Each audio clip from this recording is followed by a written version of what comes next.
जय बजरङ्गबली। आज चाहिँ हामी श्री बजरङ्गबली हनुमानजीको मन्दिरमा गएका थियौँ। आज हामी हनुमान मन्दिर 14 माइलमा जाँदैछौँ। हनुमान जयन्तीको पूजाको लागि प्रतिक्रम हो। लगभग अब हामी पुगिसकेको छौँ। तपाईहरूलाई पनि हनुमान मन्दिर देखाउने छौँ। अनि अहिले हामी 14 माइल पुगिसकेको छौँ र हामी यहाँ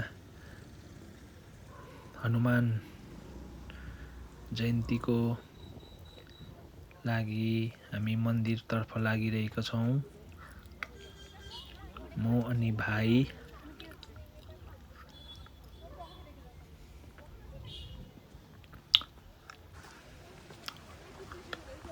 अब हामी प्रतिक्रम पुग्नु लागेका छौँ।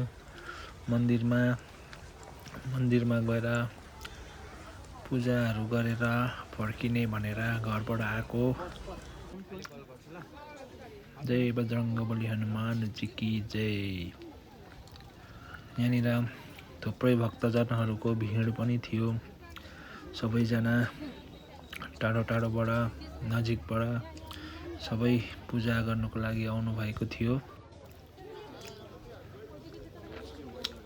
अनि बाहिरबाट आउनुभएका पर्यटकहरू पनि यहाँनिर भगवान श्री बजरङ्गबलीको पूजा गरिरहनु भएको थियो।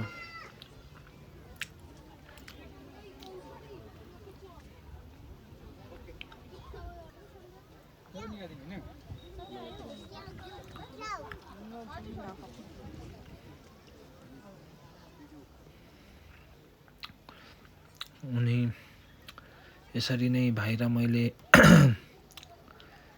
पूजा गरिसके पश्चात अब हामी चाहिँ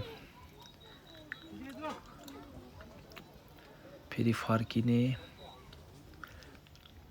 पानी पनि आउला आउला जस्तो मौसमहरू बनिँदै थियो। हावाहरू पुरा चलिरहेको थियो र चाहिँ हामी चाहिँ अब फर्किनुपर्छ भनेर तर्खर गर्न थालेको थियौँ।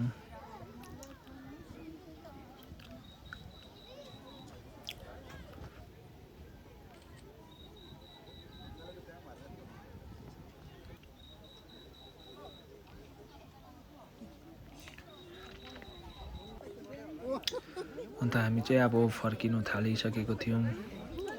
थाल्दाखेरि प्रसाद खाएर जानुपर्छ भनेर भन्नुभयो।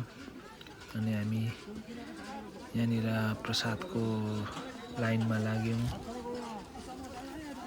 अनि खिचडी र आलुको सब्जी हामीले थापेर मजाले खायौँ भाइ र मैले। भाइ त तातो भएर खाँदैछ।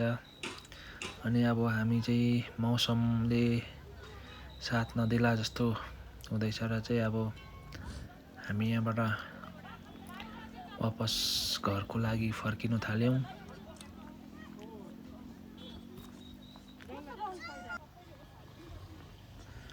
यहाँ चाहिँ एकदम चिसो हावा चलिरहेको थियो। एकदम जाडो जाडो भइरहेको थियो।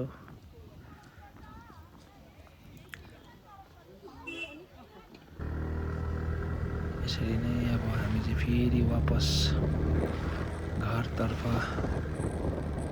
लाग्नु थाल्यौँ।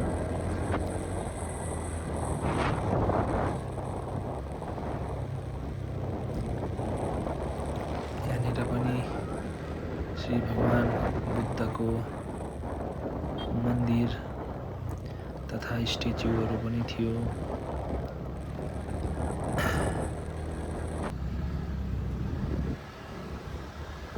यहाँबाट चाहिँ डेलो जाने